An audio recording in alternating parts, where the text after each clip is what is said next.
Bismillahirrahmanirrahim. Assalamualaikum warahmatullahi wabarakatuh. Perkenalkan, nama saya Reflial Pansuri, nomor PP 19 10 11 52 61 0310. Saya akan menjelaskan jurnal Waypoint pada kasus yang diberikan oleh Bapak Riki Ardiansyah pada Classroom.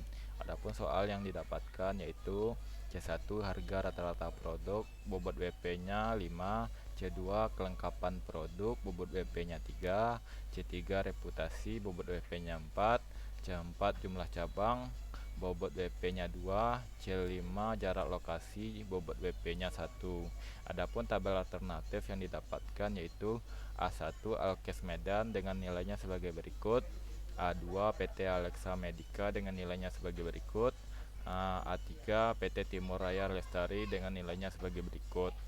Nah, tahap pertama untuk menentukan kriterianya dan sifatnya yaitu pada kriteria C2, C3, dan C4 adalah kriteria keuntungan atau benefit. Semakin besar nilainya maka semakin baik. Semakin besar nilai dari kelengkapan produk maka nilainya semakin baik. Semakin besar nilai dari reputasi maka nilainya semakin baik. Semakin besar nilainya dari jumlah cabang maka semakin baik. Sedangkan kriteria C1, C5 adalah kriteria biaya atau cost, semakin besar nilainya semakin buruk. Nah, seperti semakin besar harganya akan didapatkan nilainya semakin buruk, semakin besar jarak lokasinya maka nilainya semakin buruk. Tahap kedua yaitu melakukan perbaikan bobot, normalisasi bobot.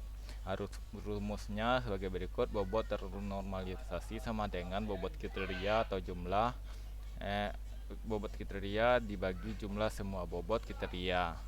Formulanya W1 5 ini dapatnya dari bobot WP tadi yaitu 5 3 4 2 1, akan dijumlahkan sebagai berikut: 5 dibagi 5 ditambah 3 ditambah 4 ditambah 2 ditambah 1, maka mendapatkan untuk W1 nya adalah 0,33, untuk W2 nya 0,20, untuk W3 nya 0,27, untuk W4 nya 0,13, untuk W5 0,07.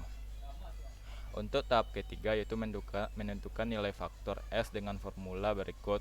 Untuk menghitung yang sederhana, kembali lihat tabel kriteria yang di atas tadi, yaitu A1 nya mendapatkan nilai C1 nya sama dengan 2, C2 sama dengan 2, C3 sama dengan 3, C4 sama dengan 1, C5 sama dengan 3.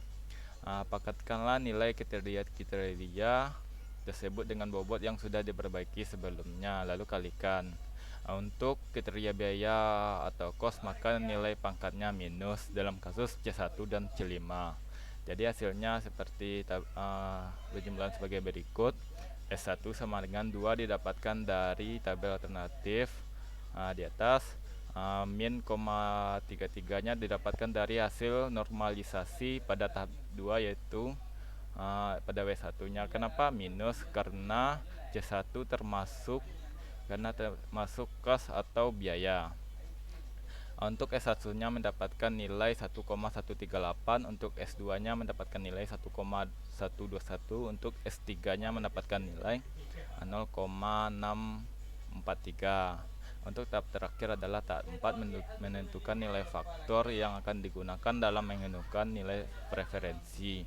Untuk perengkinya formulanya sebagai berikut. Rumusnya V1 sama dengan S1 dibagi S1 ditambah S2 ditambah S3. Jadi hasil preferensinya adalah V1 nya 1,138, di mana didapatkannya dari tabel di atas yaitu 1,138. Begitunya juga seterusnya. Hasil preferensi 1 adalah untuk V1 nya mendapatkan nilai 0,392, untuk V2 nya mendapatkan nilai 0,386, untuk V3 nya mendapatkan nilai 0,221.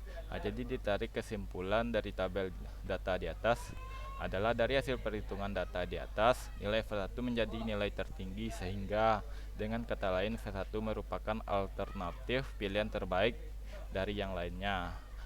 Begitulah penjelasan dari metode weight point dari saya. Terima kasih. Assalamualaikum warahmatullahi wabarakatuh.